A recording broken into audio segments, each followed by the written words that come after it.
Oups, je t'avais pas vu. Salut, je suis Alex. Je vais te raconter quelque chose qui va t'épater. Je suis arrivée dans un orphelinat quand j'étais bébé. C'est pour ça que je ne me souviens de rien sur ma famille. Qui sait, peut-être que mes vrais parents sont le roi et la reine d'un pays. Son Altesse Royale, la princesse Alex. Ça sonne pas mal, hein? Je rigole, t'inquiète. Quand j'avais 6 ans, elle est apparue à l'orphelinat. Dites bonjour à Alice. Elle nous rejoint ici à partir de maintenant. Alex, tu vas partager ta chambre. Coucou. Elle avait l'air triste. Elle ne parlait qu'à son ours en peluche. T'es mon seul ami, monsieur Dodu. Elle passait aussi des heures à regarder tristement son médaillon. Je voulais aider Alice à se sentir mieux ici. Son jouet avait une oreille arrachée, donc j'ai décidé de le recoudre. Ne touche pas, monsieur Dodu! Alice a essayé de m'arracher l'ours des mains. Et on a toutes les deux commencé à tirer dessus. Finalement, Oups! Sa tête a été arrachée. C'est mes parents qui m'ont donné ce doudou. Les enfants ici sont tellement méchants. Retire ce que tu viens de dire. On a eu 15 ans, mais rien n'avait changé entre nous. T'as saccagé ma partie de la chambre avec ton ballon. Et ma partie de la chambre pue ton parfum. Ah, t'es la pire coloc du monde. Ah, non, c'est toi. Un jour, j'ai entendu du bruit et j'ai regardé dans le couloir. Il y avait d'autres enfants qui se tenaient près de la fenêtre et discutaient d'un truc qu'ils voyaient. Il se passe quoi, là?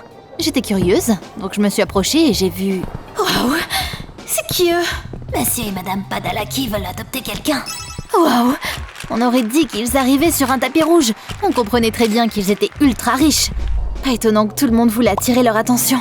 Après tout, chaque enfant de l'orphelinat rêvait d'avoir une famille et un foyer. Le couple a parlé à tous les orphelins avant de me prendre à part et... Alice aussi. C'est là qu'on a commencé à rivaliser pour attirer leur attention. Alice s'est vantée de savoir jouer du violon. J'ai parlé de football avec Monsieur Padalecki. Tu as raison, Alex. La saison sportive de cette année est impressionnante. Sa femme m'a bien appréciée aussi. J'ai hâte d'aller faire du shopping avec toi. Tu serais charmante dans une robe. À la fin, c'est moi qu'ils ont choisi. Ouais, bien sûr, Alice était vraiment énervée. Vois le bon côté des choses. La chambre est toute à toi maintenant. Mais je ne suis pas restée heureuse très longtemps. Le jour du déménagement, le responsable est arrivé dans la chambre, suivi de Monsieur et Madame Padalecki. Ils avaient l'air furieux tous les trois. Alex, comment t'as pu faire ça? Imagine ça. Quelqu'un avait cassé les phares de la voiture de mes futurs parents et ils avaient trouvé mon ballon sur la scène du crime. C'est Alice qui a dû me piéger. Pourquoi elle m'a fait ça? Le pire, c'est que personne ne m'a écouté. T'as certainement déjà deviné ce qui s'est passé ensuite. Les Padalecki ont emmené Alice à ma place. Vois le bon côté des choses. La chambre est toute à toi maintenant. Oh, en plus de m'avoir piégée, elle se moquait de moi. J'étais hors de moi. Le lendemain, j'ai découvert quelque chose d'incroyable. T'es prêt? Apparemment, quelqu'un m'avait adopté aussi. Il ne m'avait même pas rencontré ou discuté avec moi. Est-ce que j'allais trouver une famille après tout? Waouh! Sauf que quand ils m'ont emmenée là-bas, j'étais perdue. On n'est pas au bon endroit, non? C'est un camp militaire, là. Au repos! Pas d'erreur, cadette. Enfin, Alex, nous sommes tes nouveaux parents. Je suis Carl et voici ma femme Maggie. Tu peux nous appeler par nos noms. Bienvenue à la maison. Apparemment, il gérait un camp militaire pour garçons et il vivait sur le terrain du camp. Oh, eh bien, je voulais être adoptée, donc j'ai décidé d'essayer de m'y habituer. Sauf que c'était plus facile à dire qu'à faire. Carl et Maggie avaient un programme très strict. Et ils s'attendaient à ce que je fasse de même. On se réveillait tôt le matin et on allait courir ensemble. Allez, Alex, pourquoi t'es aussi lente? Parce que je veux vomir. Je peux retourner me coucher. Tu ne veux pas rater le lever du soleil quand même. Regarde comme il est beau. Il était vraiment magnifique. J'en aurais même pris une photo s'il ne m'avait pas pris mon téléphone. Il ne voulait pas que je fasse l'été sur des gadgets stupides, apparemment. Oh! Au lieu de faire du shopping, il me traînait à des randonnées. Parfois, Carl faisait un feu et jouait de la guitare le soir pendant que Maggie faisait des guimauves. Ça aurait pu être pas mal s'il n'y avait pas autant de moustiques. Il y avait du training et encore plus de training. Allez, Alex, une dernière pompe. J'avais l'impression d'être coincée dans un camp d'entraînement. Alice était certainement dans sa piscine personnelle en ce moment même. Un matin, j'ai découvert qu'il y avait d'autres enfants qui allaient arriver au camp. J'ai commencé à aider mes parents à se préparer à l'arrivée des nouvelles recrues. Carl m'a demandé de lui apporter des outils de son bureau. Waouh! Je ne suis pas encore allée dans cette partie de la maison. Il y avait plein de photos drôles sur le mur. Mais ce qui a attiré mon attention, c'est une photo dans un cadre magnifique sur la table. Il y avait un couple marié à côté du jeune Carl et Maggie dans le cadre. Tout le monde souriait joyeusement. Je me demandais qui étaient ces gens. J'ai pris la photo pour mieux la regarder, et à ce moment-là, Carl est entré dans le bureau. Qu'est-ce qui te prend autant de temps? J'ai sursauté tellement j'étais surprise, et j'ai laissé tomber la photo. Le verre s'est cassé. Oh non! Carl s'est vraiment énervé. J'ai essayé de m'excuser et de lui expliquer que c'était un accident, mais il ne m'a pas écouté et m'a dit de ne pas entrer sans permission. Bientôt, le bus avec les nouveaux arrivants est arrivé. Waouh, donc j'allais vraiment être la seule fille dans un camp militaire? C'était drôle. Puis, une voiture magnifique est arrivée aussi. Le chauffeur en est sorti, et il a ouvert la porte pour un gars potelé qui mangeait de la glace et regardait autour de lui avec dégoût. Le chauffeur a aidé un homme en costard cher à sortir de la voiture. Attends une minute, c'est le maire de la ville, Monsieur Depp? Il a serré la main de Carl et ils ont commencé à parler de quelque chose. Je suis devenue curieuse et j'ai décidé d'écouter. J'ai entendu dire que votre camp était le meilleur de l'État. C'est vrai, Monsieur Depp. Alors, j'espère que vous aiderez mon fils à se remettre en forme. Mais s'il arrive quelque chose à Chris, je fermerai immédiatement votre camp. Le maire a dit qu'il appellerait Carl tous les soirs pour prendre note des progrès de son fils. Puis il est parti. Pendant ce temps-là, des nouvelles désagréables m'attendaient. Maggie m'a donné un uniforme et elle m'a dit que je m'entraînerais avec les autres enfants pour ne pas m'ennuyer. Quoi? Non! T'es tellement en forme. Je suis sûre que personne ne saura tenir ton rythme. Je n'aime pas me vanter d'habitude, mais elle avait raison. J'étais plus forte en foot que tous les gars de mon orphelinat. Mais je n'avais quand même pas envie de vivre dans la caserne. Pendant qu'on était tous en formation, mes parents nous ont expliqué les règles du camp. Sauf que tout le monde ne les a pas appréciées. Pas de téléphone? Comment est-ce que je vais commander des pizzas? Tu n'en commanderas pas. Tu mangeras la même nourriture que le reste des cadets. Chris était clairement habitué à recevoir un traitement spécial. C'était tellement rageant. Parfois, il s'enfermait dans la salle de bain commune pendant 1 heure. Dépêche-toi! On doit aller aux toilettes, nous aussi! Ah, d'ailleurs, Chris pensait aussi que puisqu'il était le fils du maire et que j'étais la seule fille dans le camp, on devrait sortir ensemble. Eh bébé, t'as de la chance qu'un mec aussi cool que moi soit arrivé ici. Allez, viens sortir avec moi. Youh, dégage! Ce crétin nettoyait jamais après lui, vu qu'il avait l'habitude que les autres fassent tout pour lui. Il était très paresseux et il trichait de toutes les manières possibles dans l'entraînement. Un jour, on faisait du jogging et ce génie faisait genre qu'il s'était tordu la cheville et qu'il ne pouvait plus courir. Oh, j'ai trop mal! Aïe! Tout le monde était assez fatigué comme ça et maintenant on devait le porter aussi? Dépêchez-vous les gars, vous ne pouvez pas laisser votre ami derrière comme ça. On se rapproche enfin, princesse. Oh, tais-toi! Et essaie de ne pas être un poids mort. Quand on est rentré, j'ai essayé de remettre Chris à sa place. T'es tellement égoïste! Arrête de faire l'imbécile! Carl nous a surpris par hasard et m'a grondé. Ce cours construit le caractère. Chris a juste besoin de plus de temps pour s'habituer à comment on fait les choses ici. On ne lui a jamais rien refusé avant. Tu ne devrais pas lui crier dessus. C'était tellement injuste que mes parents chouchoutaient plus ce fils à papa que moi. Le lendemain soir, Chris s'est surpassé. Carl a fait un grand feu. Tous les cadets étaient assis autour et Maggie a apporté plein de guimauves avant de les laisser sans surveillance pendant quelques minutes. Ces quelques minutes ont suffi pour que Chris mange tous les bonbons tout seul. Et puis, il a mis les paquets vides devant moi pour remettre la faute sur moi. Mais quel salaud! Tout le monde m'a regardé, déçu. Vous croyez vraiment que c'est moi qui a fait ça? Mais regardez Chris, il a du sucre partout sur le visage. Et ils n'ont même pas voulu me croire. Oh, j'en avais marre d'eux. Je voulais aller en ville et me sentir comme une ado ordinaire pendant quelques heures. J'ai dit que j'allais me coucher. Puis je me suis faufilée jusqu'à la clôture et j'ai grimpé par-dessus. Je n'avais pas beaucoup d'argent, donc j'ai juste commandé un milkshake et j'ai erré dans la ville. J'adore! C'est là que j'ai vu Alice dans un restaurant chic. Elle portait des vêtements à la mode et elle avait un tout nouveau téléphone. À ma grande surprise, Alice avait l'air contrariée et pleurait. C'était bizarre. Même si on ne s'entendait pas et qu'elle m'avait complètement piégée, j'ai décidé de lui dire bonjour. Ça va Alice? Pourquoi tu pleures? Tout va bien? Quand elle m'a vue, elle a vite essuyé ses larmes avant de me sourire méchamment.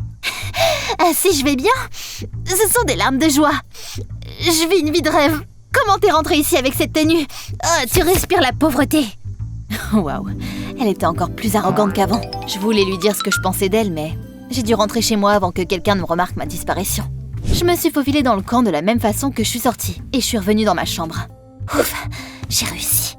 Mais c'est là que les lumières se sont allumées, et j'ai vu Carl et Maggie. Ils avaient l'air furieux. Mon petit voyage n'était pas passé inaperçu après tout. Oh là là, ça sentait les problèmes. C'était très irresponsable de ta part, jeune fille. Tu n'as donc aucune discipline? Imagine si quelque chose t'arrivait! Ils n'ont pas arrêté de crier. Le lendemain, j'ai découvert que je devais laver les chaussettes de tous les cadets pendant une semaine entière. Comme punition. Imagine un peu comment ça m'a énervée. Elle s'essuyait des larmes de joie avec des billets de banque pendant que je devais laver des chaussettes puantes. J'en ai assez. Je veux retourner à l'orphelinat.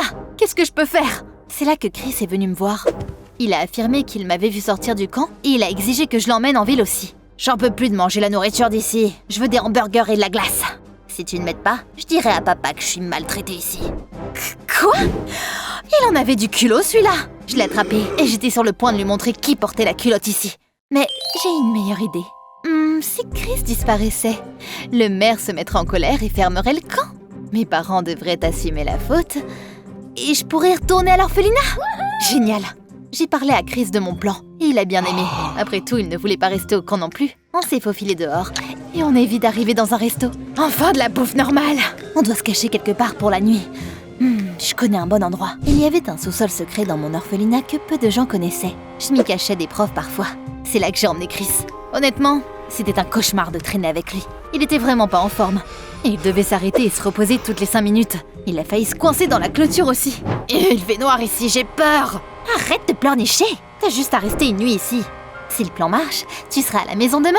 Ne fais pas de bruit, sinon tu vas te faire choper. Je l'ai laissé au sous-sol et je suis retournée au camp. Tu ne croirais pas ce qui se passait là-bas. Tout le monde courait à la recherche de Chris. Mes parents étaient fous d'inquiétude. Apparemment, le maire avait appelé, il voulait parler à Chris. Quand on lui a dit qu'il ne pouvait pas trouver son fils, il a crié qu'il arriverait bientôt avec la police. Oh là là là là! Quel cauchemar! Comment est-ce qu'on a pu perdre un enfant? Ils vont fermer le camp! Ah, je détestais les voir aussi bouleversés. Mais c'était de leur faute s'ils imposaient des règles aussi strictes. Si les cadets pouvaient utiliser leur téléphone, ils auraient appelé Chris sans souci et l'auraient déjà retrouvé. J'avais très faim, mais la salle à manger était déjà fermée. Mais je savais que Carl gardait la clé dans son bureau. J'ai donc décidé de m'y faufiler et de l'emprunter un moment. J'ai trouvé Carl là-bas. Je pensais qu'il allait commencer à me crier dessus parce que j'étais entrée dans son bureau, mais il regardait juste la photo dans le cadre cassé. Il avait l'air contrarié. Quand il m'a vue, il a soupiré tristement. Tu sais, Alex, avec mon frère, nous rêvions de diriger un camp comme celui-ci quand on était enfant. Après que sa femme et lui soient décédés dans un accident de voiture il y a longtemps, j'ai juré que je réaliserais notre rêve. Donc on a ouvert le camp avec Maggie. Et maintenant, c'est fini. Je suis tellement désolée. Donc, c'est ton frère et sa femme à côté de toi sur la photo? Oui, Bobby et Madeleine. Ils avaient une petite fille. On ne gagnait pas assez d'argent pour l'adopter à l'époque, donc la fille a fini dans un orphelinat. On n'a pas retrouvé ma nièce après ça. Quand on a enfin pu se le permettre, on a accueilli notre fille merveilleuse. Toi, Alex. Oh, je pouvais sentir les larmes dans mes yeux. Mais quelle histoire touchante. Là, je me suis dit que Maggie et Carl étaient vraiment des gens bien. Ils étaient un peu bizarres, mais ils m'ont beaucoup appris. Par exemple, profiter des levées de soleil. Je ne pouvais pas les laisser tomber comme ça. Je devais ramener Chris avant l'arrivée du maire. Je suis sortie du bureau sans rien expliquer et j'ai couru à l'orphelinat. Chris n'était plus au sous-sol, mais Alice y était. Tu fais quoi ici? Encore toi? Je viens ici pour être seule des fois. D'un coup, elle a éclaté en larmes. Apparemment, sa nouvelle vie était horrible. Monsieur et Madame Padalecki la traitaient comme un accessoire. Ils l'habillaient et la montraient à leurs amis. Je voulais juste avoir des parents à nouveau. Alice a soupiré et a ouvert son médaillon. Apparemment, il y avait une photo de ses parents à l'intérieur depuis tout ce temps. Quand je l'ai vu, j'étais choquée. Le père d'Alice était Bobby, le frère de Carl. J'ai demandé à Alice de m'en dire plus sur lui et j'ai compris ce qui s'était passé. J'ai été adoptée par ton oncle et ta tante. C'est fou! On était tellement heureuses qu'on a oublié notre querelle et on s'est fait un câlin. Mais il fallait que je me dépêche de ramener Chris au camp. Il y avait un mec qui était là quand je suis arrivée, mais il est parti chercher à manger. Mince! Est-ce que je pouvais le retrouver maintenant? Il faisait déjà noir dehors. Avec Alice, on s'est précipité dehors et... On a failli tomber morte de rire quand on a vu Chris qui s'était coincé dans la clôture. Aidez-moi! Pourquoi vous rigolez? Bref, on a libéré Chris et on est tous les trois arrivés au camp. Monsieur Depp était déjà là. Je vais vous poursuivre en justice. Où est mon fils? Papa, je suis là. J'avais peur que Chris commence à se plaindre et que le camp se fasse fermer, mais il nous a surpris. Tu sais, je voulais vraiment m'enfuir d'ici. Mais quand je me suis retrouvée coincée dans une clôture, j'ai compris que j'avais vraiment besoin de me remettre en forme. Je veux rester. Je promets de mieux me comporter. Désolée d'avoir agi comme un abruti. Le maire a été agréablement surpris. Et donc le camp et mes parents ont été sauvés. Je me suis aussi excusée et j'ai appelé Carl et Maggie papa et maman pour la première fois. C'était trop bien. Alice a raconté au service de l'enfance comment sa famille adoptive la traite. Et les Padalecki ont perdu leurs droits parentaux. Mais Alice n'est pas retournée à l'orphelinat parce que Carl et Maggie ont adopté leur nièce. Maintenant, j'ai une famille excentrique, mais géniale. L'été suivant, Chris est revenu au camp. Tu vois ce beau mec? C'est lui! Chris a beaucoup changé. Laisse-moi te dire un secret. On va bientôt à un rendez-vous ensemble. Alice et moi, on est devenues de vraies sœurs. Et on ne s'engueule plus. Ça t'est déjà arrivé que tes ennemis deviennent tes amis?